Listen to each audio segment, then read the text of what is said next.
Hello everyone. Once again, welcome back to our online platform RNCC Nursing Online Coaching and Online Test Series. तो आज का जो session रहेगा वो again target रहेगा अपने अपकमिंग एग्जाम ESIC को लेके। जैसा कि अपनी प्रीवियस क्लासेस चलती आ रही है अभी अपने ऑफिशियल यूट्यूब चैनल पे, वैसा ही आज हम यहाँ पे नेक्स्ट ESIC के लिए एक पेपर डिस्कशन करेंगे जिसके अंदर हम क्या पढ़ने वाले हैं, select all that apply questions. ठीक है, select all that apply question में क्या होता है, मल्टीपल आंसर्स होते हैं। ठीक है, अब तक हम पढ़ते आ रहे थे कि भी कोई एक सेलेक्ट करना होता है।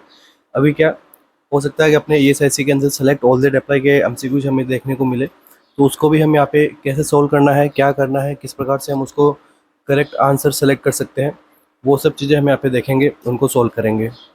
तो अपकमिंग कुछ क्लासेज जो है सेलेक्ट ऑल दैट अप्लाई के पैटर्न के बेसिस के ऊपर रहने वाली है। तो जिनका भी थ्योरी पोर्शन वीक है उनका थोड़ा ये जो पोर्शन है select all that apply questions का उनको थोड़ा चैलेंजिंग लग सकता है। तो मैं अगेन कहूँगा सबको कि अपनी थ्योरी जो है वो अच्छे से स्ट्रॉन्ग कर लीजिएगा। अभी 20-25 डेज बचे हुए हैं इस टाइम पीरियड में। तो चलिए स्टार्ट करते हैं आज के अपने सेशन को।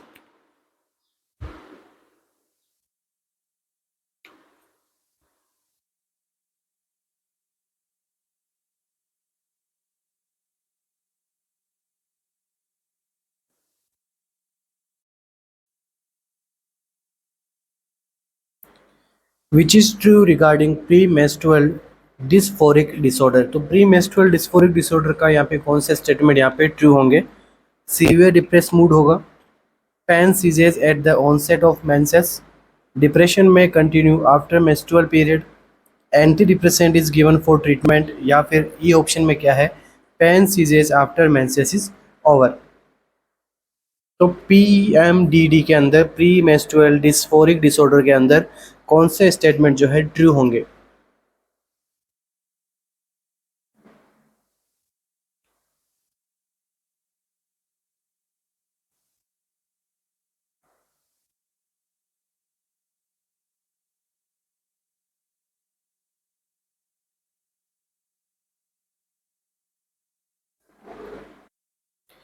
तो देखिए क्या होती है प्री मेंस्ट्रुअल डिस्फोरिक डिसऑर्डर। तो ये एक प्रकार की डिप्रेसिव डिसऑर्डर है।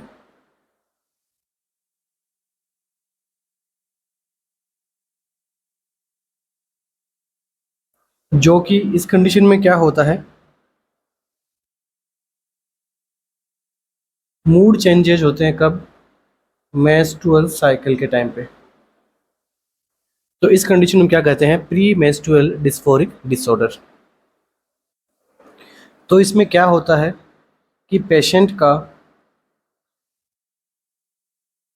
मूड चेंजेस देखने को मिलता है बिफोर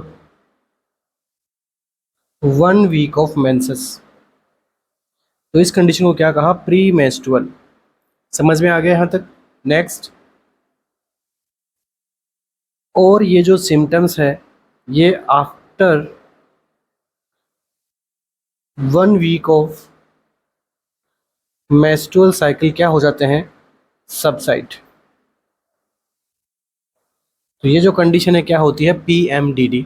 यहाँ पर कुछ सीवियर सिम्टम्स यहाँ पे डेवलप होते हैं पेशेंट में। फॉर एग्जांपल कुछ इमोशनल सिम्टम्स डेवलप होते हैं। इसके अलावा डिप्रेशन के सिम्टम्स यहाँ पे डेवलप होते हैं पेशेंट में। वेट लॉस भी हो सकता है, गेन भी हो सकता है। ठीक है, और स्लीप यहाँ पे प्रॉपर आएगी नहीं। ठीक है, और यहाँ पे फिजिकल सिम्टम्स भी आएंगे। फॉर एग्जांपल बॉडी में स्वेलिंग देखने को मिलेगी, टेंडरनेस देखने को मिलेगा। तो ये जो कंडीशन है जनरली फीमेल में देखने को मिल सकती है। अब देखते हैं कौन से स्टेटमेंट जो है यहाँ पे ट्रू है रिगार्डिंग PMDD के अकॉर्डिंग। तो देखिए फर्स्ट वन ऑप्शन नंबर ए क्या बोल रहा है, सीवियर डिप्रेस्ड मूड। तो इस कंडीशन में क्या होता है, मूड जो है यहाँ पे सीवियरली क्या होता है पेशेंट का, डिप्रेस्ड होता है। ठीक है, अब आप सभी को पता है डिप्रेशन की कंडीशन है, तो आप क्या दोगे यहाँ पे, एंटी डिप्रेसेंट देंगे।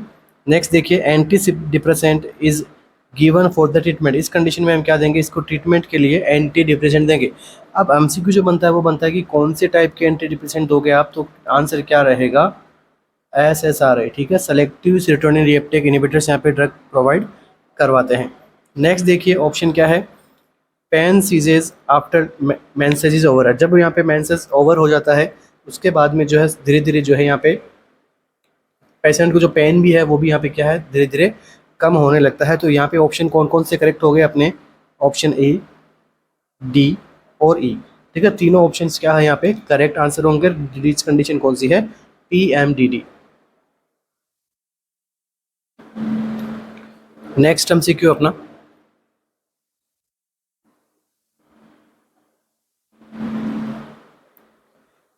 True about diagnosis of gestational diabetes mellitus.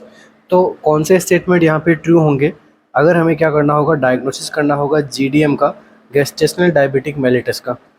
If post prandial sugar more than 1200 mg per dl then overt diabetes. If fasting sugar is 100 by 100 to 120 mg per dl then overt diabetes. If fasting sugar is more than 126 mg per dl then overt diabetes. If postprandial sugar is less than 140 mg per dl then IGT. If fasting sugar is 110 to 125 mg dl then IGT। तो कौन सा statement क्या है GDM की यहाँ पे diagnosis करने के लिए ट्रू स्टेटमेंट है यहाँ पे।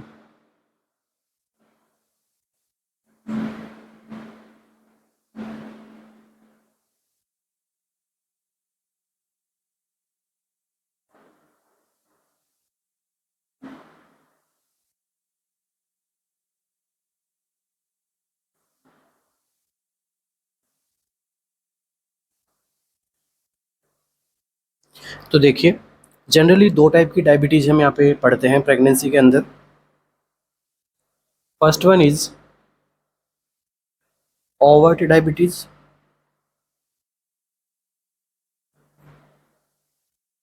तो देखिए ओवर्ट डायबिटिक मेलिटस क्या होता है कि जो मदर होती है वो पहले से क्या रहती है, डायबिटिक रहती है। इसके अंदर हम लिख सकते हैं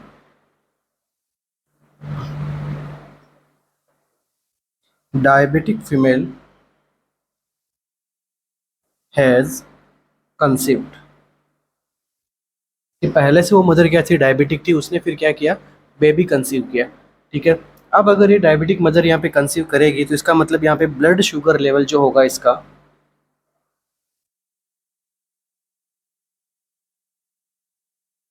blood sugar level are increase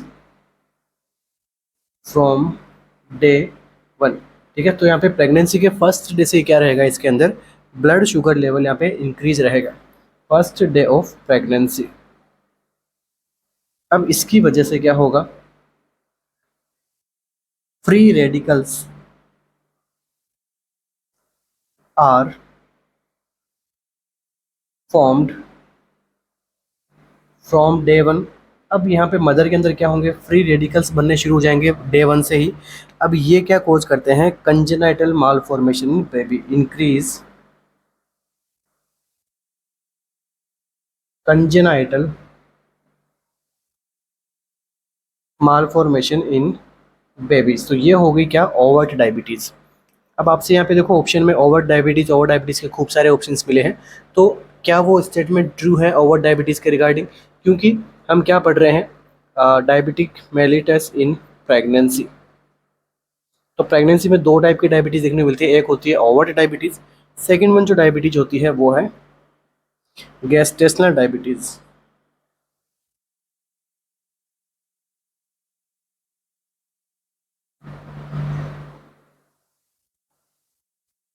अब जनरली ओवरव्यू अगर हम देखें गेस्टेशनल डायबिटिक मेलिटस का, तो यहाँ पर क्या थी, फीमेल प्रेगनेंसी से पहले कैसी थी, नॉर्मोग्लाइसेमिक।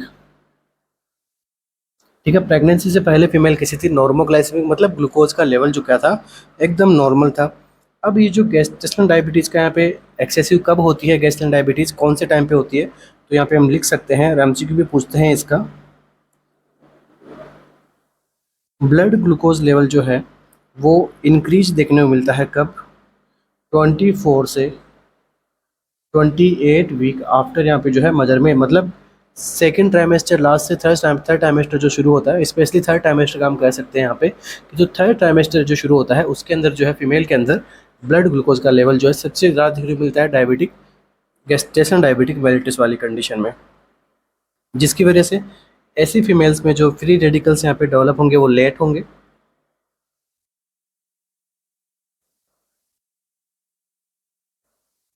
डे डेवलप कब होंगे? 24 टू 28 वीक के पास में, जिसकी वजह से फीमेल में क्या होगा? अब देखो, आप सभी को पता है ऑर्गेनोजेनेसिस तो पहले ही कंप्लीट हो चुका है, तो ऐसी फीमेल्स में क्या होता है, ऑर्गेनोजेनेसिस जो होता है वो पहले कंप्लीट हो चुका होता है,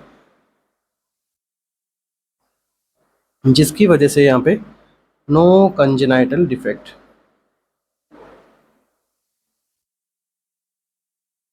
तो अब देखिए, जनरली मैंने आपको सुपरफिशियली बता दिया है ओवर डायबिटीज़ क्या होती है, गेस्टेशनल डायबिटीज़ क्या होती है। ठीक है, आगे हम साइंस सिम्टम्स सभी पढ़ेंगे, बिल्कुल पढ़ेंगे, क्योंकि टॉपिक इंपॉर्टेंट है, आता है एग्जाम में। ठीक है, अब देखो आंसर की बात करते हैं सबसे पहले। तो देखिए ऑप्शन नंबर फर्स्ट के अंदर क्या है, यहाँ पे करेक्ट आंसर है, क्या है यहाँ पे, पोस्ट प्रेंडियल शुगर अगर मोर देन 200 mg/dl है, तो ये क्या आपको बता रहा है यहाँ पे, ओवर डायबिटीज़ के बारे में। बिल्कुल सही, ओवर डायबिटीज़ मैंने आपको समझा दिया है क्या होता है। नेक्स्ट देखिए, नेक्स्ट जो ऑप्शन यहाँ पे करेक्ट होगा वो होगा ऑप्शन नंबर सी। ठीक है, fasting sugar more than 126 mg/dl, बिल्कुल है। तो इसको हम यहाँ पे डायबिटिक यहाँ पे कंसिडर करते हैं। तो ये भी क्या होगी, फीमेल कैसी है, ओवर डायबिटिक है फीमेल को पहले से। ठीक है, इसके बाद में एक और ऑप्शन यहाँ पे करेक्ट होगा, ऑप्शन नंबर डी। ये fasting sugar is 110 mg/dl then it is IGT। IGT का मीनिंग होता है इम्पेयर्ड ग्लूकोज टॉलरेंस। ठीक है, आईजीटी का मीनिंग क्या हो गया, इम्पेयर्ड ग्लूकोज टॉलरेंस। अब अगर यहाँ पे फास्टिंग शुगर जो है 110 से लेके 125 mg/dl है, तो ये क्या शो कर रहा है, इम्पेयर्ड ग्लूकोज टॉलरेंस। यहाँ पे टेस्ट यहाँ पे शो हो रहा है। ये तीनों जो कंडीशंस है वो गेस्टेशनल डायबिटिक मेलिटस को डायग्नोज करने में हेल्प करती है। अब जैसे ये फर्स्ट ऑप्शन हो गया, तो इसने तो क्या डायग्नोज कर दिया, ओवर डायबिटीज़ को डायग्नोज कर दिया, मतलब गेस्टेशनल डायबिटीज़ नहीं है, मतलब डायग्नोसिस में तो किसी ना किसी प्रकार से हेल्प आपका कर ही रहा है। ठीक है, तो ये जो एमसीक्यू है इसमें भी तीन आंसर अपने करेक्ट हुए। फर्स्ट वन यहाँ पे करेक्ट हुआ option number A, second one option number C, and last में ऑप्शन नंबर ई जो है यहाँ पे करेक्ट आंसर होंगे।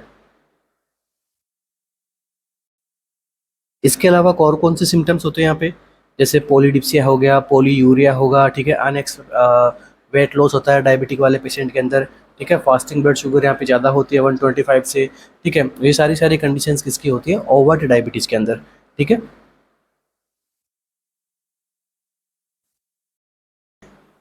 तो देखिए थोड़ा सा हम समझ लेते हैं गेस्टेशनल डायबिटिक मेलिटस को। तो देखिए जो प्रेगनेंसी है, तो प्रेगनेंसी में क्या होता है, डायबिटीज़ होती कैसे है, तो प्रेगनेंसी में क्या होता है, इंसुलिन रेसिस्टेंट हो जाती है फीमेल।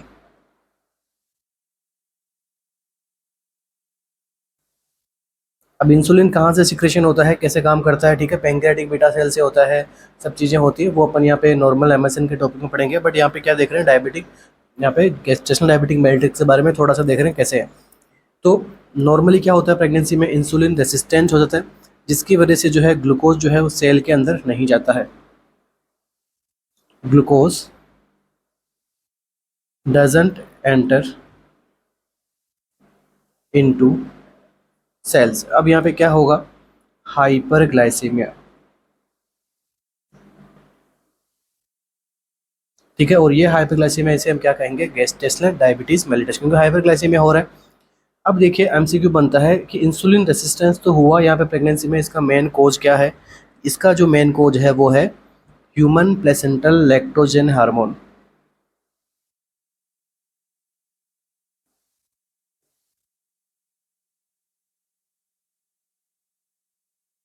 इसकी वजह से क्या हो रहा है, यहाँ पे इंसुलिन का रेसिस्टेंस हो रहा है। अब देखिए यहाँ पे क्या है, हाइपरग्लाइसीमिया की कंडीशन है। अब बॉडी क्या करेगी, और ज़्यादा इंसुलिन बनाएगी, तो स्टेट कौन सी आएगी यहाँ पे, हाइपर इंसुलिनिज्म। ठीक है, pregnancy is also state of hyper insulinism. ठीक है, मगर यहाँ पे क्या हो रहा है, इंसुलिन का रेसिस्टेंस हो रहा है, मगर बॉडी को तो पता लग रहा है भाई ग्लूकोज बढ़ रहा है, तो और ज़्यादा वो क्या करेगी, इंसुलिन सिक्रेशन कराएगी। ऐसा रेसिस्टेंट हो रहा है, क्यों हो रहा है, ह्यूमन प्लेसेंटल लैक्टोजन हार्मोन की वजह से। ये पूछा गया एमसीक्यू है। नेक्स्ट जो एमसीक्यू पूछा रहता है ये है कि मैक्सिमम इंसुलिन रेसिस्टेंस कब देखने को मिलता है, तो आंसर क्या रहेगा, 24 टू 28 वीक। और इसी टाइम पीरियड में क्या होता है, कौन सी कंडीशन डेवलप होती है, गेस्टेशनल डायबिटिक मेलिटस। अब देखिए इस मदर में क्या हो रहा है, हाइपर इंसुलिनिज्म हो रहा है, या फिर मैं कहूँ हाइपर इंसुलिनीमिया हो रहा है, जिसकी वजह से क्या होगा, बच्चे में कॉम्प्लिकेशन डेवलप होगी। क्या कॉम्प्लिकेशन डेवलप होगी, ये इंसुलिनिज्म की, हाइपर इंसुलिनिज्म की वजह से क्या होगा, decrease surfactant production. Decrease surfactant production होगा, जिसकी वजह से बच्चे में क्या होगा, इम्पेयर्ड लंग डेवलपमेंट। तो बच्चे में जो है लंग्स का डेवलपमेंट कैसा रहेगा, इम्पेयर्ड रहेगा। ये किसकी वजह से हो रहा है, हाइपर इंसुलिनिमिया की वजह से। देखो हर एक चीज़ क्या है यहाँ से एक दूसरे से लिंक है, इसलिए जो इसको यहाँ पे इसी तरीके से पढ़ाना मैं बेहतर समझता हूँ यहाँ पे। अब देखिए ग्लूकोज का लेवल बढ़ रहा है यहाँ पे मदर में, जिसकी वजह से क्या हो रहा है, मैटरनल हाइपरग्लाइसीमिया। अब जब मैटरनल हाइपरग्लाइसीमिया को तो प्लेसेंटा के थ्रू ग्लूकोज जाएगा बच्चे में, तो बच्चे में क्या होगा, एक्सेसिव यहाँ पे क्या डेवलप होगा, या फिर मैं कहूँ फीटल हाइपरग्लाइसीमिया। अब बच्चे में जब एक्सेसिव ग्लूकोज जाएगा तो उसमें क्या देखने को मिलेगा, कौन सी कंडीशन डेवलप होगी, मैक्रोसोमनिया।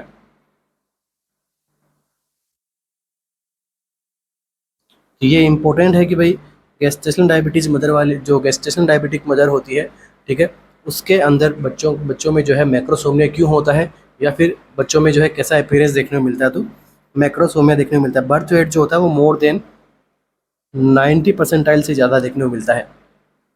इसे हम कह सकते हैं लार्ज फॉर गेस्टेशनल एज। अब जब बच्चे में क्या है, मैक्रोसोमिया है, तो यहाँ पर कौन सी डिलीवरी होगी, मोस्ट कॉमन सिजेरियन डिलीवरी।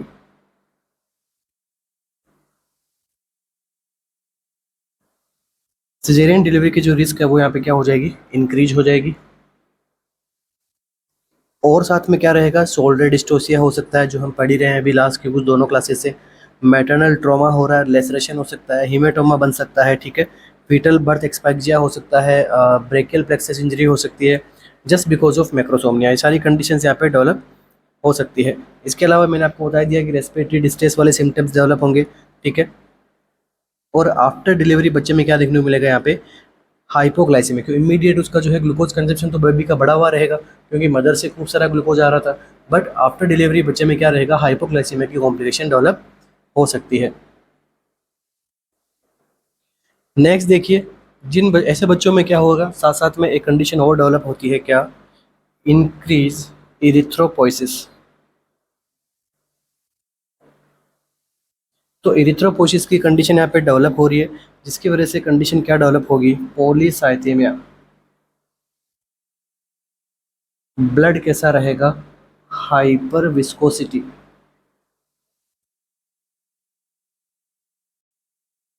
अब इस पॉलीसाइथेमिया की वजह से क्या होगा, आरबीसी का जो है एक्सेसिव डिस्ट्रक्शन होगा, और इस एक्सेसिव डिस्ट्रक्शन की वजह से कंडीशन डेवलप होती है क्या, हाइपर बिलिरुबिनीमिया।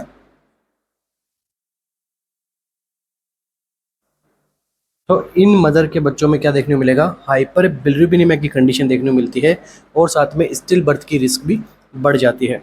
बच्चों में आगे लेटर बाद में क्या रहेगा, ओबेसिटी के चांसेस बढ़ जाते हैं। तो ये जो है जनरली ओवरव्यू मैंने आपको बताया है किसके अंदर, प्रेगनेंसी के अंदर होने वाले गेस्टेशनल डायबिटिक मेलिटस का।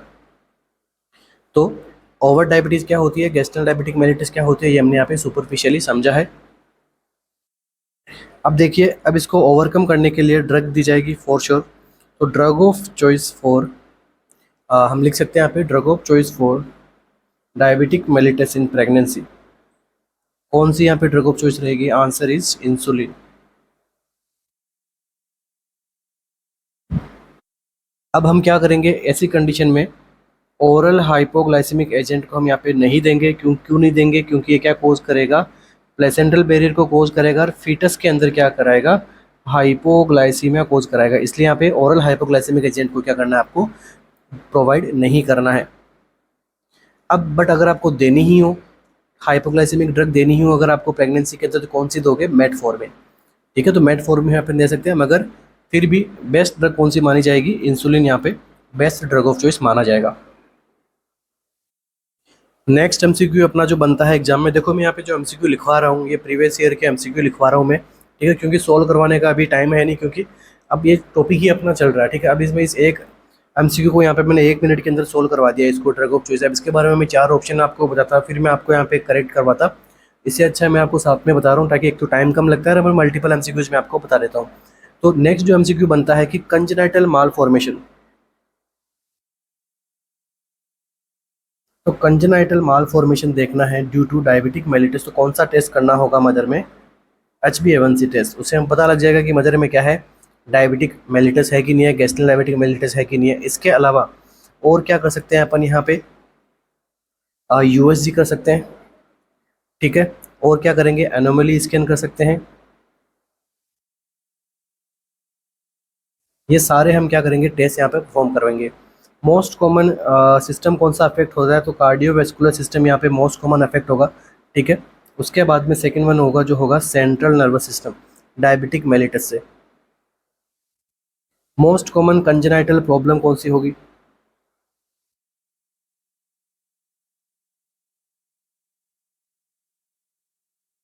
मोस्ट कॉमन कंजेनाइटल प्रॉब्लम कौन सी होगी डायबिटिक मेलिटस से? पूछा गया MCQ, बार बार पूछते हैं, तो आंसर क्या रहेगा? Ventricular septal defect. इंपॉर्टेंट है, प्लीज़ मेरे साथ में जो है नोट डाउन करते रहिएगा, आता है ये एग्जाम के MCQ। इसके बाद में क्या होगा, न्यूरल ट्यूब डिफेक्ट यहाँ पे देखने को मिलता है। चलिए नेक्स्ट MCQ अपना, in assisted breech delivery after coming head is delivered by, ठीक है। जब हम ब्रीच डिलीवरी करवाते हैं, असिस्टेड का मतलब विथ इक्विपमेंट्स यहाँ पे, ठीक है। जब हम यहाँ पे असिस्टेड ब्रीच डिलीवरी करवाते हैं, after coming head is delivered by, जो आफ्टर कमिंग हेड है, ठीक है, हेड जो बाद में डिलीवर हो रहा है, वो किससे डिलीवर करेंगे अपन? हेड डिलीवर्ड स्पॉन्टेनियसली, कि हेड जो है वो नॉर्मली स्पॉन्टेनियसली डिलीवर हो जाएगा पिनार्ड मेन्योर के साथ में, modified Mauriceau Smellie Veit technique के साथ में, special forceps for delivering head is used, next Prague manoeuvre. तो क्या आंसर रहेगा, ब्रीच डिलीवर के टाइम पे जब हम यहाँ पे हेड को डिलीवर करवाना है, तो किसकी मदद से यहाँ पे डिलीवर करेंगे?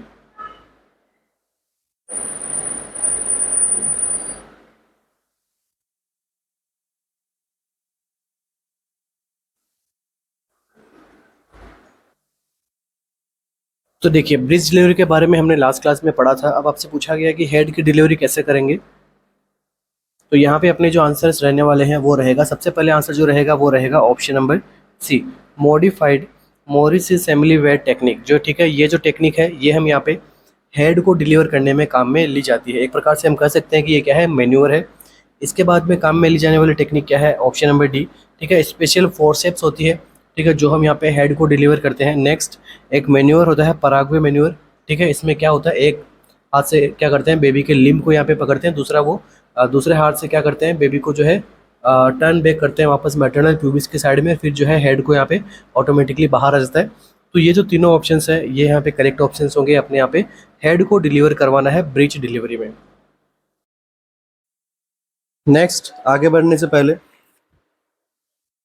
आप सभी के लिए एक छोटी सी इन्फॉर्मेशन जो है अपना ESIC को लेके अपना जो टेस्ट सीरीज है उसके बारे में। तो देखिए, ESIC एग्जाम स्पेशल जो हम यहाँ पे टेस्ट सीरीज कंटिन्यू करवा रखी है हमने, जिसमें हम क्या क्या देखने वाले हैं। टोटल इसके अंदर जो है 100 टेस्ट रहेंगे, 97 टेस्ट क्या मिलेंगे यहाँ पे लाइव मिलने वाले हैं। इसके अलावा 3 ईयर प्रीवियस टेस्ट मिलने वाले हैं आपको। ESIC ओरिएंटेड MCQs रहने वाले हैं सारे के सारे। क्या पैटर्न रहेगा, किसके अकॉर्डिंग टेस्ट देने हैं आपको, नेगेटिव मार्किंग क्या रहने वाली है, कैसे रहेगी, तो अगर क्या रहेगा अपना, ठीक है। ESIC ओरिएंटेड MCQs रहने वाले हैं सारे के सारे। कंप्लीट सिलेबस सीरीज रहेगी। आपका जो सिलेबस है उसमें से मोस्ट जो टॉपिक रहते हैं उनके ऊपर हमने जो है अपने MCQs बना के प्रिपेयर किए हैं। हाई यील्ड MCQs जो सारे इंपॉर्टेंट MCQs है। इसके अलावा डेली ऑन लाइव टेस्ट भी रहेगा और मल्टीपल अटेम्प्ट भी रहेगा। जिन्होंने लाइव टेस्ट मिस कर दिया है वो मल्टीपल अटेम्प्ट भी यहाँ पे दे सकते हैं, सेल्फ एनालिसिस कर सकते हैं। इसके साथ 67 टोटल टॉपिक बेस्ड आपको टेस्ट में यहाँ पे मिलने वाले हैं। उसके बाद में 30 जो ऐसे टेस्ट रहेंगे जो कैसे रहेंगे, ESIC मेगा टेस्ट, मतलब ESIC के एग्जाम के हूबहू यहाँ पे टेस्ट मिलने वाले हैं, ठीक है। और ये जो एग्जाम तक वैलिड रहेगी टेस्ट सीरीज, इस टेस्ट सीरीज के रिगार्डिंग किसी को भी यहाँ पे कैसा भी इन्फॉर्मेशन चाहिए तो वो आप हमारे सपोर्टिव नंबर पे कॉल और मैसेज करके जानकारी प्राप्त कर सकते हैं। चलिए नेक्स्ट MCQ,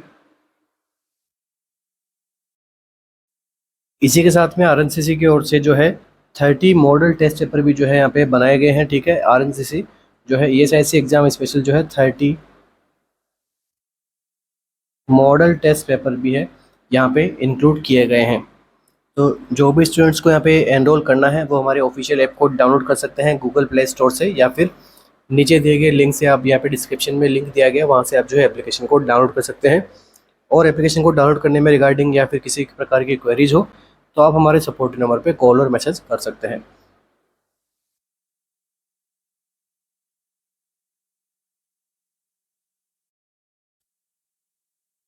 तो यहाँ पे फोर्सेप्स कौन सी काम में आएगी? फोर्सेप यहाँ पे काम में आएगी पीपर फोर्सेप, इसके बाद में जैसे डास फोर्सेप। तो ये जो फोर्सेप है इससे क्या कर सकते हैं हम यहाँ पे हेड को डिलीवर कर सकते हैं। नेविल बैम फोर्सेप, ठीक है। तो चलिए इस एमसीक्यू का आंसर सी, डी और ई। नेक्स्ट एमसीक्यू,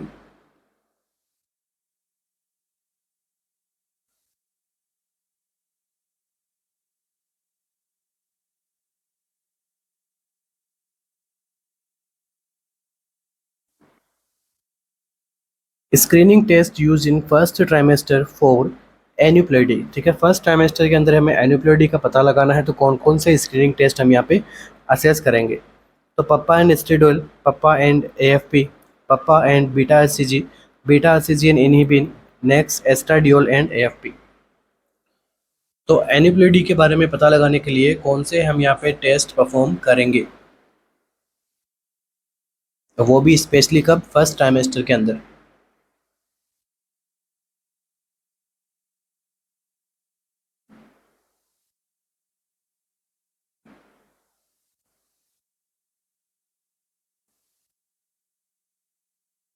तो देखिए एन्यूप्लेडी क्या होता है, इसके बारे में हम यहाँ पे सुपरफिशियली देखना चाहें तो aneuploidy is a type of chromosomal disorder, type of chromosomal alteration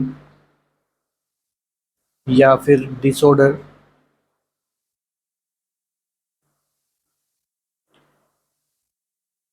in which there is one extra chromosome or one missing chromosome. तो ऐसी यहाँ पे कंडीशन होती है, क्रोमोसोमल डिसऑर्डर होती है, जिसके अंदर या तो कोई एक्स्ट्रा क्रोमोसोम होगा, ठीक है, या फिर एक क्रोमोसोम क्या हो जाएगा? मिसिंग होगा, ठीक है। इन्हें हम कहते हैं एन्यूप्लोइडी। तो एन्यूप्लोइडी के अंदर कौन कौन से डिसऑर्डर आते हैं? और ये जो एन्यूप्लोइडी है ये क्या कोज करवाता है? जो एन्यूप्लोइडी है ये कोज करवा देता है अबॉर्शन। मोस्टली फीमेल में अबॉर्शन का चांसेस भी जो है क्या होता है, ठीक है, एन्यूप्लोइडी हो सकता है बिल्कुल यहाँ पे। तो देखिए 3 ऑटोसोमल एन्यूप्लोइडी कौन कौन सी होती है? Most common 3 autosomal aneuploidy types कौन कौन से हैं? फर्स्ट वन इज ट्रायसोमी 21, जिसे हम क्या कहते हैं? Down syndrome. सेकेंड वन कौन सी होती है? ट्रायसोमी 13, जिसे हम कहते हैं एडवर्ड सिंड्रोम।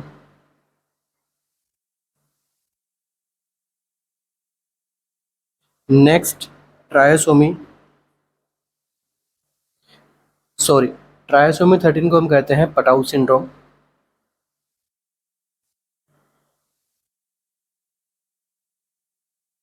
और नेक्स्ट जो होती है वो है 18 ट्रायसोमी 18, जिसे हम कहेंगे एडवर्ड सिंड्रोम, ठीक है। और ये जो कंडीशंस है ये यहाँ पे क्या होता है? एन्यूप्लोइडी होता है। या तो यहाँ पे कोई एक क्रोमोसोम बढ़ रहा है या फिर कोई क्रोमोसोम यहाँ पे क्या देखने को मिल रहा है? कम देखने को मिल रहा है, ठीक है। अब इसके अलावा कौन सी एक मोस्ट कॉमन यहाँ पे सेक्स क्रोमोसोम डिसऑर्डर भी होती है। इसी एन्यूप्लोइडी के अंदर सेक्स क्रोमोसोम डिसऑर्डर, अब ये कौन कौन सी होती है? ये फर्स्ट वन जो है क्लाइनफेल्टर सिंड्रोम,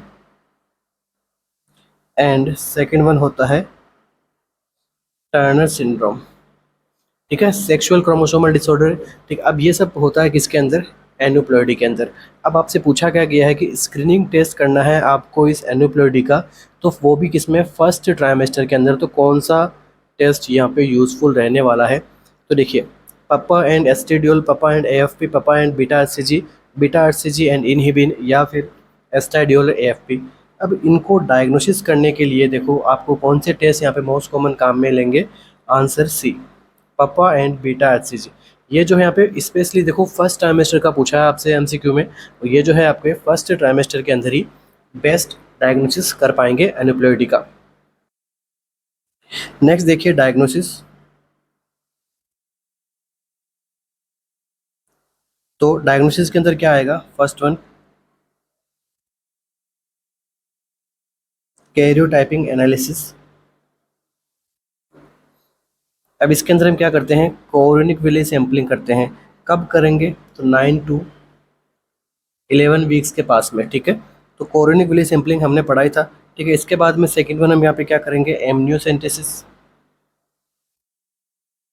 जो कि कब करते हैं अपन? 15 to 20 वीक्स के सराउंडिंग करते हैं अपन।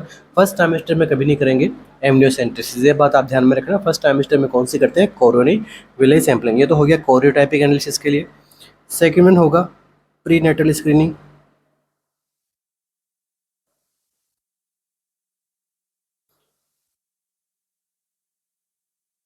और वो भी स्पेशली बात कर रहा हूँ मैं फर्स्ट ट्राइमेस्टर की। तो फर्स्ट वन यहाँ पे अपन क्या कर सकते हैं? नकल ट्रांसफ्लुएंसी कर सकते हैं।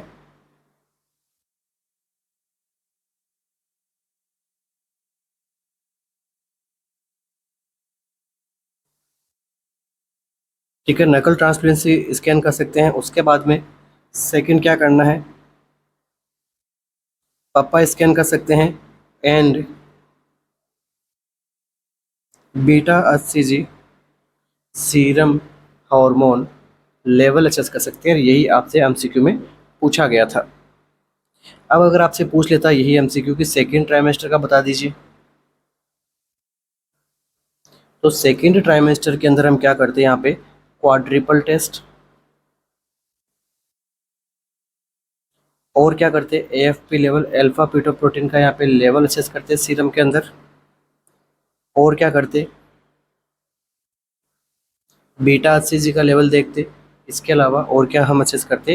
इनहिबिन ए को हम यहाँ पे असेस करते। अब देखिए इतना सब कुछ हमने पढ़ ही लिया, तो दो टेस्ट के बारे में हम और देख लेते हैं।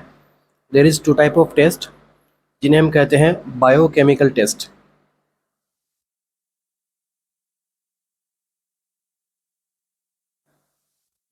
फर्स्ट वन जो है वो है triple test, and second one जो है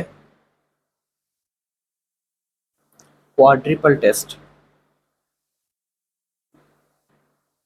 तो यहाँ पे ब्लड सैंपल किसका लेंगे हम? मदर का ब्लड सैंपल लेंगे। मदर में ब्लड सैंपल में हम क्या देखेंगे? एक हम देखेंगे एचसीजी का लेवल, दूसरा हम देखेंगे अल्फा फीटोप्रोटीन का लेवल, तीसरा हम देखेंगे क्या? अनकॉन्जुगेटेड एस्ट्रियोल का लेवल, ठीक है। E3 का लेवल हम यहाँ पे क्या करने वाले हैं? असेस करने वाले हैं। तो अगर कंडीशन क्या होती है डाउन सिंड्रोम की, तो इनमें क्या क्या वेरिएशन आपको देखने को मिलेगा? तो जब पूछा जाए डाउन सिंड्रोम में ट्रिपल टेस्ट में क्या क्या चेंजेस आएंगे, तो यहाँ पे देखो जब डाउन सिंड्रोम होता है तो एचसीजी का लेवल बढ़ता है, दूसरा अल्फा फीटोप्रोटीन का डाउन होता है, और अनकॉन्जुगेटेड एस्ट्रियोल का डाउन होता है। अब अदर नेम पूछे रहते हैं, ये देखो डाउन सिंड्रोम के बारे में पता रखना, यही यहाँ पे वेरिएशन देखने को मिलते हैं। अब दूसरा नाम क्या होता है ट्रिपल टेस्ट का? इसको यहाँ पे बार्ट टेस्ट से नाम से भी क्या करते हैं? जाना जाता है, बार्ट टेस्ट, ठीक है। बार्ट टेस्ट ऑप्शन में ना हो तो ध्यान रखना किटरिंग टेस्ट, ये भी यहाँ पे कुछ बुक्स के अंदर नाम दिया हुआ है। अब अगर इस क्वाड्रिपल टेस्ट के अंदर हम क्या करें? ट्रिपल टेस्ट के अंदर अगर क्वाड्रिपल टेस्ट करना है तो हम इंक्लूड क्या करेंगे? इनहिबिन ए को। इन सबके साथ में इनहिबिन ए को भी हम क्या करते हैं? इंक्लूड करते हैं। और इसमें देखिए क्या होता है? Alpha fetoprotein, next E3 unconjugated estriol, इसके बाद में एचसीजी का लेवल और इनहिबिन ए। और अब आपसे पूछ ले कि डाउन सिंड्रोम का बताओ।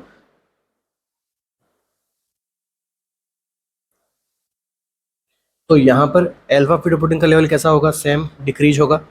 एस्ट्राडियोल का लेवल, एस्ट्रियोल का लेवल भी डिक्रीज होगा।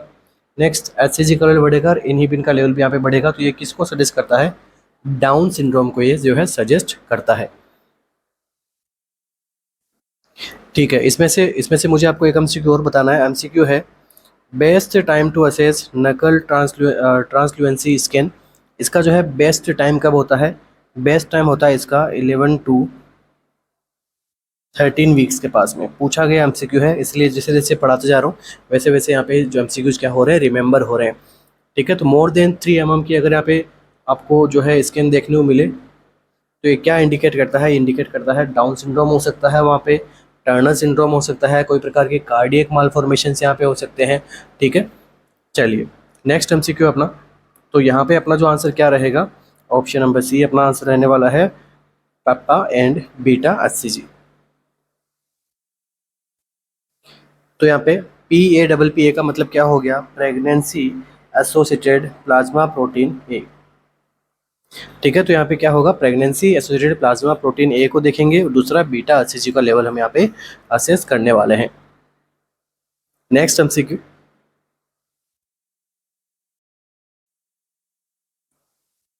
Test for prenatal diagnosis of Down syndrome. Down syndrome का अगर प्रीनेटल डायग्नोसिस करना है आपको तो कौन कौन से टेस्ट जो है आप परफॉर्म करोगे, नकल फोल्ड थिकनेस असेस करेंगे, ट्रिपल मार्कर देखने वाले हैं, कैरियोटाइपिंग देखने वाले हैं, डबल मार्कर देखने वाले हैं, या फिर सीवीएस कर रहे हैं। ठीक है, कोरोनिक विलेज सैंपलिंग करेंगे।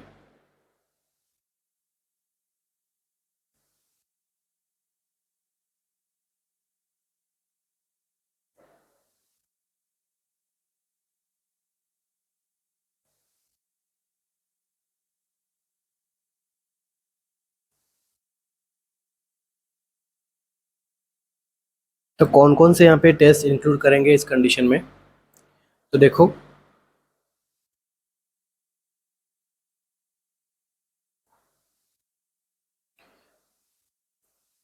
तो डाउन सिंड्रोम के अंदर क्या देखने को मिलता है आपको, ऑटोसोमल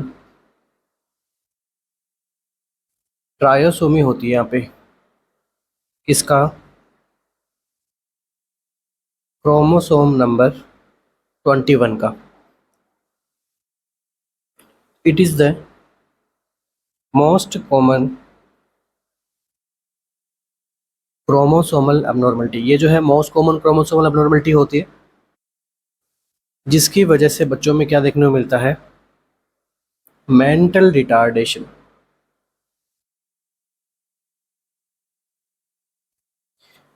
अब ये जो डाउन सिंड्रोम यहाँ पे हो रहा है बच्चे को, ये क्या करेगा, मल्टी सिस्टम को क्या करने वाला है, अफेक्ट करेगा। फॉर एग्जांपल मैं बात करूँ कार्डियक सिस्टम की, तो कार्डियक सिस्टम में क्या करेगा, मिट्रल वॉल प्रोलेप्स करवाएगा। नेक्स्ट अगर हम देखें एंडोक्राइन की, तो यहाँ पे क्या कराएगा, hypothyroidism.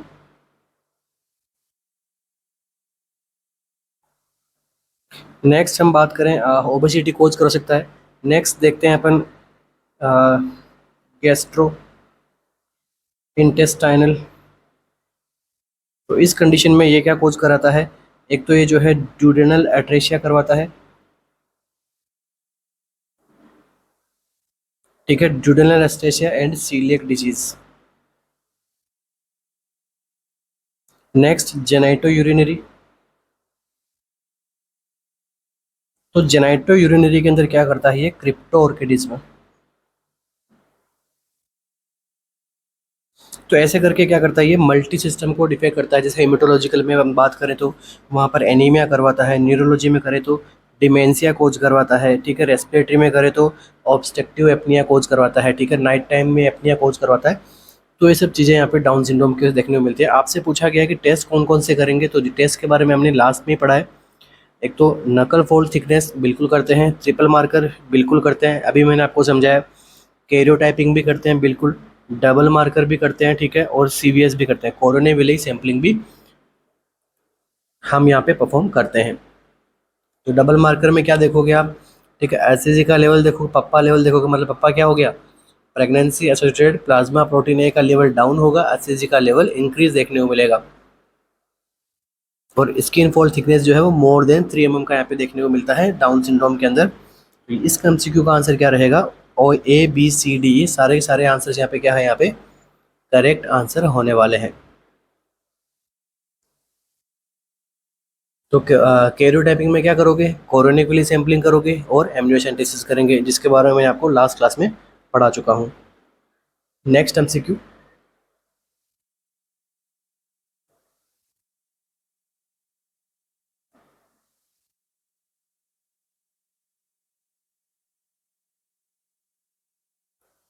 Most common cause of secondary postpartum haemorrhage. अब सेकेंडरी पोस्टपार्टम हेमरेज का आपसे पूछा गया है, मोस्ट कॉमन यहाँ पे कॉज क्या होगा सेकेंडरी पोस्टपार्टम हेमरेज का? Trauma, infection, coagulation disorder, endometritis और रिटेन प्लेसेंटा।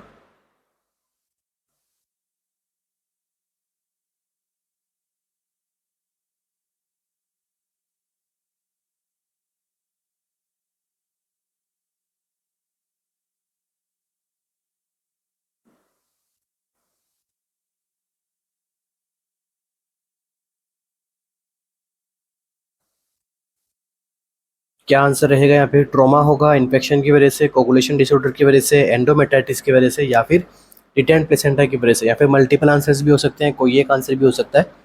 क्या रहेगा अपना आंसर? तो देखिए, होता क्या है पोस्टपार्टम हेमरेज, अगर किसी फीमेल में नॉर्मल डिलीवरी हो रही है तो वहाँ पर वेजाइनल, या फिर मैं कहूँ डिलीवरी के टाइम पे जो ब्लड लॉस होगा वो कितना रहना चाहिए? 500 ml तक, या फिर इससे कम रहना चाहिए। अब अगर इससे ज़्यादा की कंडीशन है तो ये क्या कोज करता है? Postpartum haemorrhage.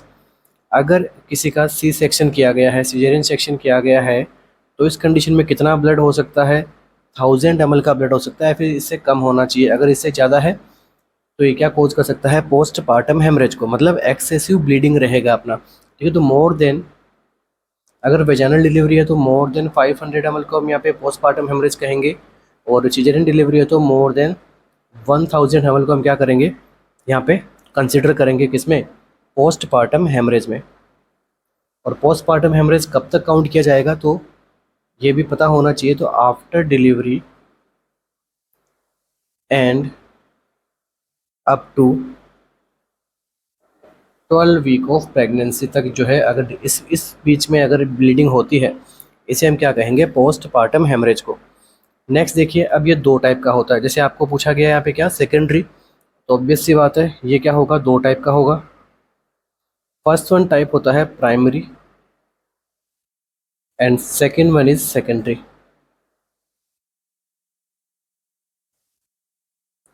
तो इसके बारे में पता होना चाहिए कि पीपीएच जो है वो 24 आवर्स के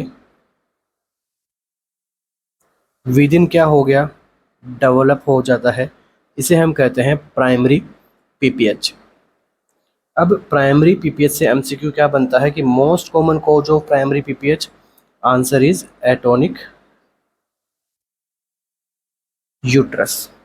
बार बार पूछा रहता है एमसीक्यू, ठीक है। ये एसएससी के अंदर मेरा चांसेस है, मुझे लग रहा है कि एक एमसीक्यू आपको जो है पीपीएच से कंफर्म आने वाला है। नेक्स्ट देखिए सेकेंडरी पीपीएच के बारे में। तो सेकेंडरी पीपीएच का टाइम ड्यूरेशन क्या है? After 24 hours to next 12 weeks तक। तो आफ्टर 24 आवर्स से नेक्स्ट 12 वीक में अगर ब्लीडिंग होती है, इस टाइम के पीपीएच को हम क्या कहते हैं? Secondary PPH. और इसका जो है मोस्ट कॉमन कोज क्या रहता है? इसका मोस्ट कॉमन कोज रहता है retained placenta. Retained placenta tissue. तो देखिए यहाँ पे ऑप्शन नंबर ई तो अपने आप करेक्ट हो गया। रिटेन प्लेसेंटा अगर यहाँ पे ऑप्शन में आपको मिल गया, मतलब क्या? ये कोज करता है किसको? सेकेंडरी पीपीएच को। नेक्स्ट देखते हैं और क्या क्या यहाँ पे कोज होंगे सेकेंडरी इन्फेक्शन का। इन्फेक्शन बिल्कुल सही है, अगर इन्फेक्शन हो गया, परप्यूरल सेप्सिस हो गया, तो वो यहाँ पे क्या कोज करेगा? पीपीएच कोज करवा सकता है, बिल्कुल। इसके अलावा एक कंडीशन और, एंडोमेट्राइटिस, जी हाँ बिल्कुल, ये भी क्या कोज करा सकता है? सेकेंडरी पीपीएच को। तो रिटेन प्लेसेंटा हो गया, और यहाँ पे सर्विक्स का कोई नेक्रोसिस हो गया, इन्फेक्शन हो गया, ठीक है। सिजेरियन सेक्शन में जो है यूट्राइन जो वॉल का ब्रेक डाउन होता है तो वहाँ पे वुंड बन सकता है जिसकी वजह से एंडोमेट्राइटिस हो सकता है। तो ये सारी कंडीशंस क्या डेवलप करती है, सेकेंडरी पोस्टपार्टम हेमरेज को। और हमने डिफाइन कर लिया कि प्राइमरी किसे कहेंगे, सेकेंडरी किसे कहेंगे। एमसीक्यू आता है इस टॉपिक से।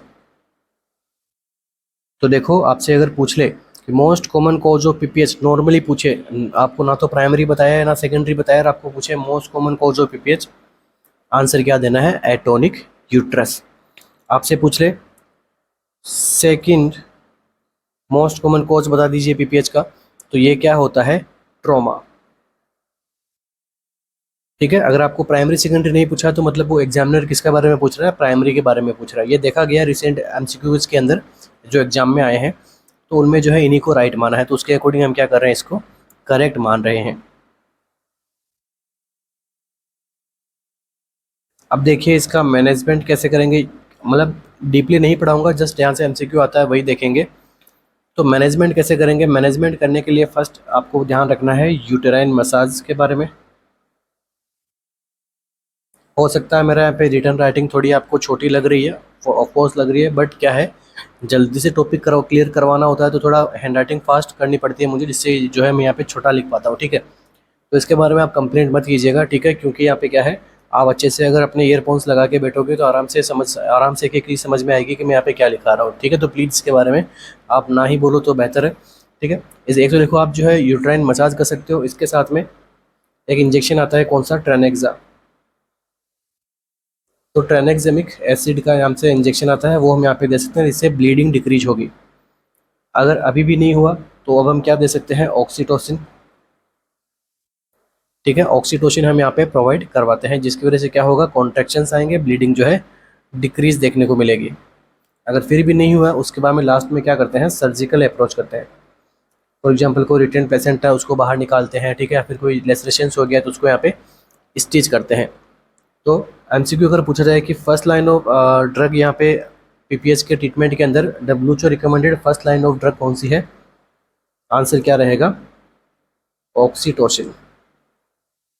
First line of drug for treatment of postpartum haemorrhage, answer क्या रहेगा, ऑक्सीटोसिन।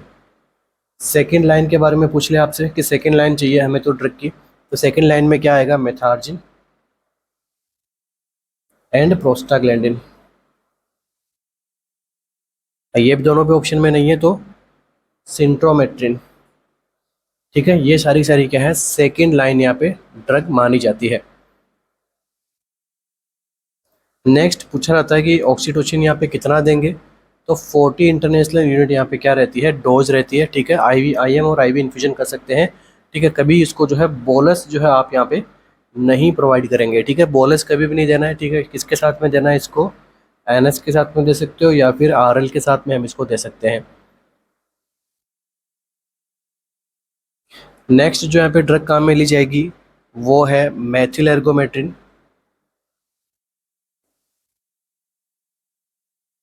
तो मैथिल एर्गोमेट्रिन ड्रग हम काम में लेते हैं, इसकी डोज क्या रहती है, 0.2 mg आईएम लगाते हैं और एवरी 5 मिनट से जो है यहाँ पे डोज दी जाती है। सॉरी यहाँ पे जो है टोटल कितनी डोज दी जाएगी, 5 डोज, सॉरी। तो यहाँ पे टोटल कितनी डोज दी जाती है, 5 डोज दी जाती है। और इसका इन टाइम ड्यूरेशन कितना रहता है, 20 to 40 मिनट्स इसका टाइम ड्यूरेशन रहता है। इसका आपको ध्यान रखना है कि मेथिल एर्गोमेट्रिन को नेवर यूज़ आईवी, कभी भी इसको क्या करना है, आईवी आपको नहीं लगाना। अगर आपने आईवी लगा दिया तो ये क्या लीड करेगा, ये लीड करेगा हाइपर टेंशन को। ठीक है, देखो बहुत सारे एमसीक्यूज बनते हैं आपके एग्जाम के अंदर। अब इतने सारे एमसीक्यूज यहाँ पे वही बात है कि एक एक एमसीक्यूज को मैं यहाँ पे 4 ऑप्शंस देके यहाँ पे अगर आपको समझाऊंगा तो उससे मुझे लगता है कि आपका ही यहाँ पे क्या होगा, टाइम वेस्ट होगा। ठीक है, अब आपको पता होना चाहिए इस टॉपिक में से कहाँ कहाँ से एमसीक्यू बनते हैं। ठीक है, टॉपिक सब पढ़ते हैं मगर आ कहाँ से रहे एमसीक्यूज, वो अगर आपको पता लग गया हम आराम से जो है पेपर सोल्व कर सकते हैं। इसी को ही मेरे नज़र में स्मार्ट स्टडी कहते हैं। ठीक है, और अगर आपको ये तरीका अच्छा लग रहा है मेरे पढ़ाने का तो आप मुझे कमेंट्स में बता सकते हैं कि हाँ सर, अभी जो हम पढ़ रहे हैं वही तरीका बेस्ट है, आपको उसी से अच्छा समझ में आ रहा है। या फिर अगर आपको चाहिए कि नहीं हमें तो क्वेश्चंस देखने, क्वेश्चंस पढ़ाओ, तो मैं कोई दिक्कत नहीं है मेरे, वो तो मेरे लिए और ईजी रहेगा। जस्ट आना है, थोड़ा समझाना है, आंसर सेलेक्ट करना है। ठीक है, वो तो और ईजी है मेरे लिए। बट मुझे लगता है कि मैं मेरा बेस्ट जो है इसी तरीके से दे पाता हूँ, और बच्चों के लिए, स्टूडेंट्स के लिए भी जो है यही तरीका सबसे बेस्ट रहता है। तो उसके अकॉर्डिंग मैं यहाँ पे क्या आपको क्वेश्चन सोल्व करवाते आया हूँ और करवा रहा हूँ, ठीक है। और जो कि आप सभी को पसंद भी आ रहा है, आपके व्यूज़ देख रहा हूँ मैं यहाँ पे, ठीक है, पॉजिटिव रिस्पॉन्स मिल रहा है मुझे। तो फिर भी एक बार आप मुझे ज़रूर बता दीजिएगा कि सर आपको जो है कैसा आपको जो है पढ़ाने का तरीका चाहिए। चलिए, नेक्स्ट एमसीक्यू चलिए ठीक है, नेक्स्ट एमसीक्यू अपना,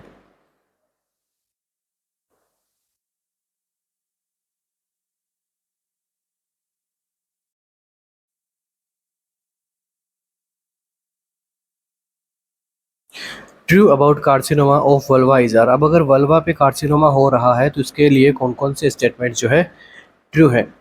adenocarcinoma is most dangerous common type, या फिर sorry most common type, may arise from Bartholin glands, smoking is a risk factor, spread to inguinal lymph nodes, या फिर present with pruritus। Carcinoma of the vulva के बारे में कौन कौन से स्टेटमेंट यहाँ पे क्या है ट्रू है।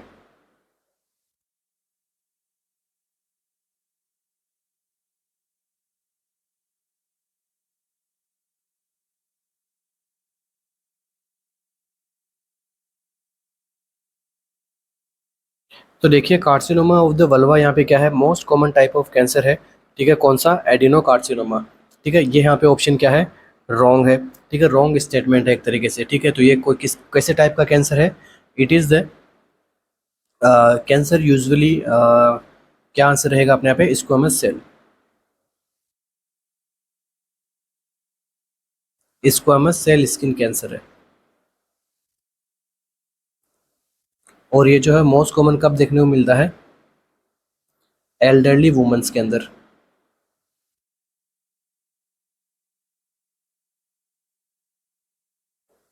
एल्डरली वुमेन्स में ज़्यादा देखने को मिलता है। मोस्ट कॉमन रीजन क्या रहता है इसका, मोस्ट कॉमन तो नहीं कहूँगा, मगर यहाँ पे रीजन क्या रहता है इसका, एचपीवी वायरस, ठीक है, ह्यूमन पेपिलोमा वायरस यहाँ पे रीजन रहता है, ठीक है।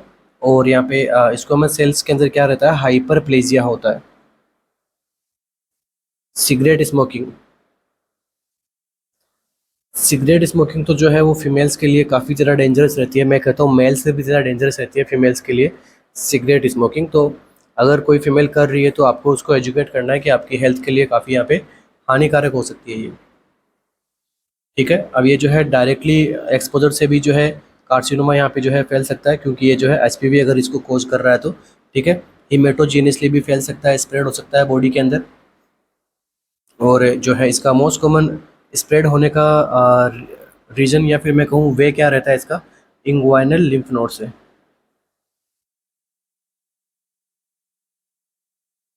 तो इंग्वाइनल लिम्फ नोड से कहाँ पे जाएगा, ये पेल्विक लिम्फ नोड से, ठीक है। पेल्विक लिम्फ नोड के साइड में जाएगा, उसके बाद में पैरा आउटिक लिम्फ नोड में जाएगा, ठीक है, आउटा के अंदर यहाँ पे चला जाएगा। अब इसके अंदर सिम्टम्स कौन कौन से आएंगे, तो एक तो यहाँ पे लीजन जो है वो अल्सरेशन कोज करेगा, लीजन पालपेट रहेगा, और साथ में क्या रहेगा, प्लूराइटिस आएगा, ब्लीडिंग आएगा, वाटरी डिस्चार्ज रहेगा, वाटरी डिस्चार्ज, ब्लीडिंग, प्लूराइटिस, ठीक है। सारे सिम्टम्स यहाँ पे देखने को मिलेंगे। अभी आपने मैंने क्या बताया, सिगरेट स्मोकिंग, तो यहाँ पे करेक्ट आंसर क्या रहेगा, option number C, may arise from Bartholin glands, बिल्कुल सही है।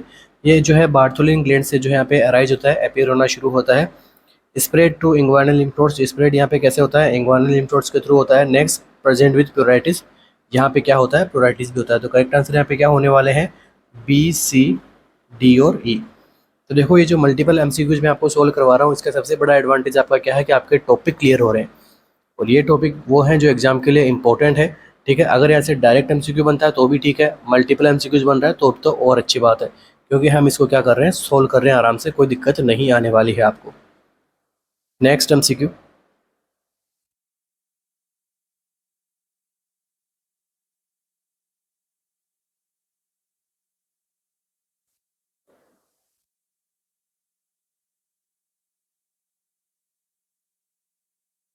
Features of acute cervicitis is are, ठीक है। एक्यूट सर्विसाइटिस की कंडीशन में कौन कौन से साइन सिम्टम्स देखने को मिलेंगे, फीवर, म्यूकोप्रूरुलेंट डिस्चार्ज देखने को मिलेगा, फुलनेस इन एब्डोमेन, डिसयूरिया, या फिर अल्सर।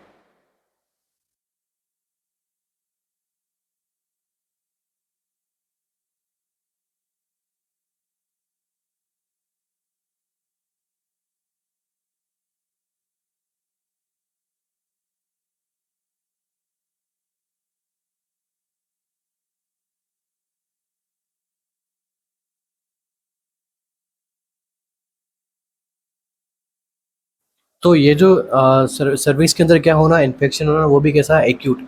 इसे हम कहते हैं एक्यूट सर्विसाइटिस। कौन सी कंडीशन की वजह से हो सकता है, क्लेमाइडिया की वजह से हो सकता है, गोनोरिया की वजह से हो सकता है, ट्राइकोमोनेसिस की वजह से हो सकता है, बैक्टीरियल वेजिनोसिस की वजह से हो सकता है।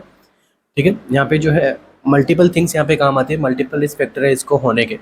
अब जो है यहाँ पे अब फीचर्स क्या क्या देखने को मिलेंगे यहाँ पे, जब सर्विसाइटिस होता है तो एक तो यहाँ पे म्यूकोपुरुलेंट डिस्चार्ज देखने को मिलता है, इसके बाद में फुलनेस देखने को मिलती है एब्डोमेन के अंदर, और क्या देखने को मिलेगा, डिसयूरिया। तो तीनों ही कंडीशन जो है एक्यूट सर्विसाइटिस वाली कंडीशन में देखने को मिलती है।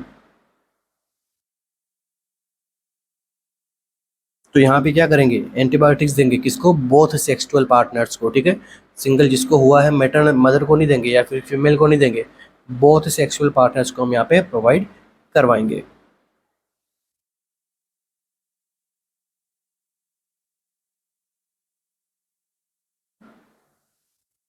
Next MCQ,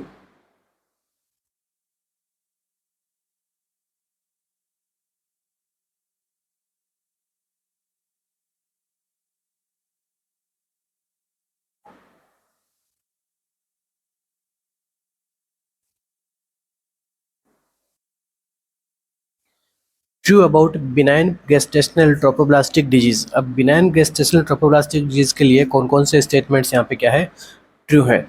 formally by formed by placenta, ये जो है प्लेसेंटा के द्वारा यहाँ पे फॉर्म होता है। स्नो स्टॉर्म अपीयरेंस देखने को मिलता है, will not turn into malignant, include partial mole, include invasive mole. ठीक है, तो गैस्ट्रेशनल ट्रोपोब्लास्टिक डिजीज के अंदर कौन से स्टेटमेंट ट्रू है।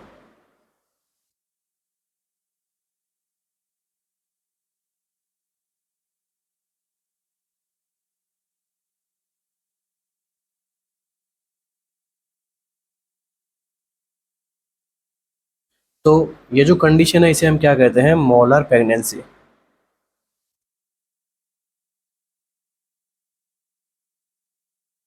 तो क्या आंसर रहेंगे, कौन कौन से स्टेटमेंट यहाँ पे ट्रू रहने वाले हैं। तो देखिए, अब इसमें आगे बढ़ने से पहले तो एक कंडीशन होती है जिसे अपन क्या पढ़ते हैं, गैस्ट्रेशनल ट्रोपोप्लास्टिक डिजीज। ठीक है, इसको एक बार मैं क्लियर कर रहा हूँ यहाँ से। तो गैस्ट्रेशनल ट्रोपोप्लास्टिक डिजीज की दो कैटेगरीज होती है। फर्स्ट वन कैटेगरी को हम क्या कहते हैं, बिनाइन, एंड सेकेंड वन हम क्या कहते हैं, मैलिग्नेंट। तो बिनाइन जो गैस्ट्रेशनल ट्रोपोप्लास्टिक डिजीज की जो कैटेगरी है इसे हम कहते हैं molar pregnancy,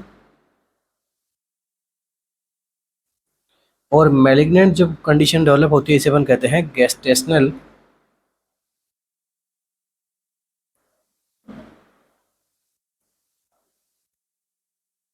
ट्रोपोप्लास्टिक neoplasia. Next, molar pregnancy के अंदर हम क्या पढ़ते हैं, पार्शियल मोल, कंप्लीट और हाइडिटिफॉर्म मोल,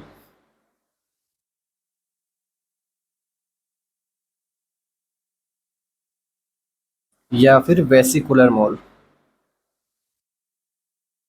ठीक है, और इसका जो मोस्ट कॉमन यहाँ पे जो होता है टाइप होता है वो है इन्वेजिव मोल। ठीक है, सेकंड मोस्ट कॉमन अगर हम बात करें इसे हम क्या कहेंगे, कोरियो कार्सिनोमा। ये इसके अंदर हम क्या करते हैं, पढ़ते हैं।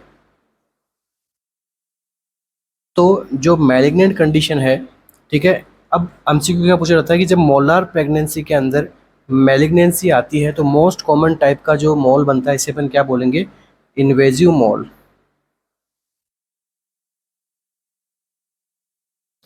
अब जो ये कंडीशन है, इस कंडीशन में क्या देखने को मिलेगा आपको, एचसीजी का लेवल जो है वो एक्सेसिव देखने को मिलता है, नॉर्मल से भी काफ़ी ज़्यादा बढ़ा हुआ देखने को मिलता है आपको एचसीजी का लेवल। तो जब एचसीजी का लेवल एक्सेसिव होगा तो कंडीशन डेवलप होती है क्या, हाइपर एमेसिस ग्रेविट्रम। ठीक है, एक्सेसिव यहाँ पे क्या होगा, पेशेंट को वॉमिटिंग होगा। नेक्स्ट, इस एचसीजी के लेवल से क्या होगा, थायरोटॉक्सिकोसिस,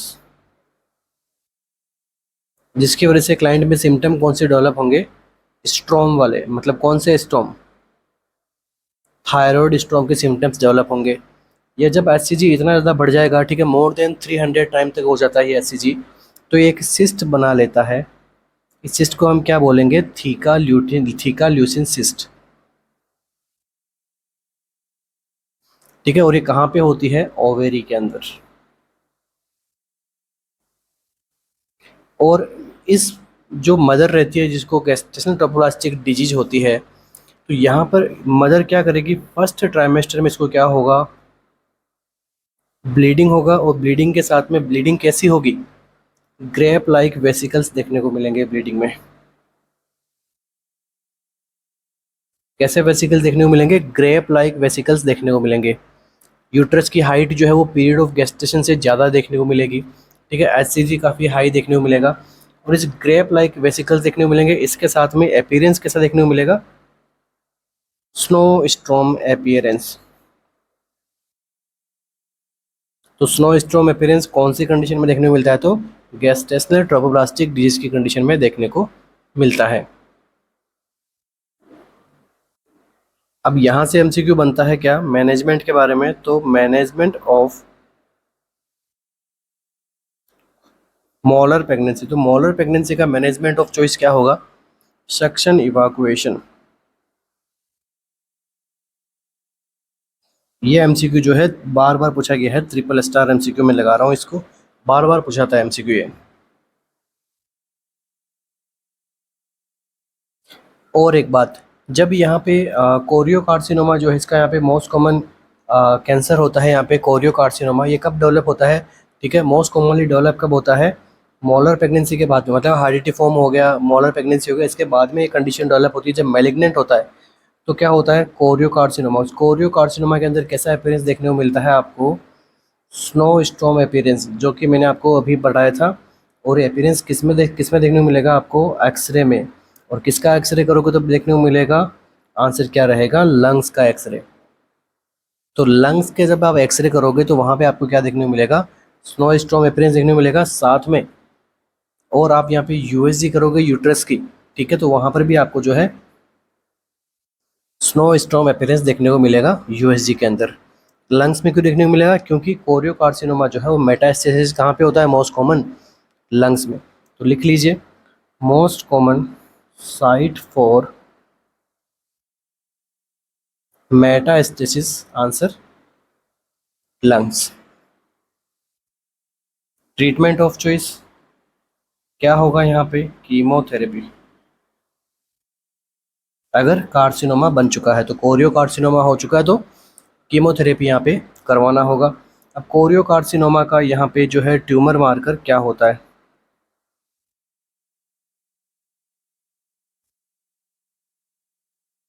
तो कोरियोकार्सिनोमा का ट्यूमर मार्कर क्या होगा, बीटा एचसीजी। तो देखिए हर लाइन में एमसीक्यू है, अगर आप यहाँ पे कैच कर पा रहे हो इतने सारे एमसीक्यूज को, तो बहुत अच्छी बात है। इसी के साथ ही आज के अपने सेशन को कंप्लीट करेंगे।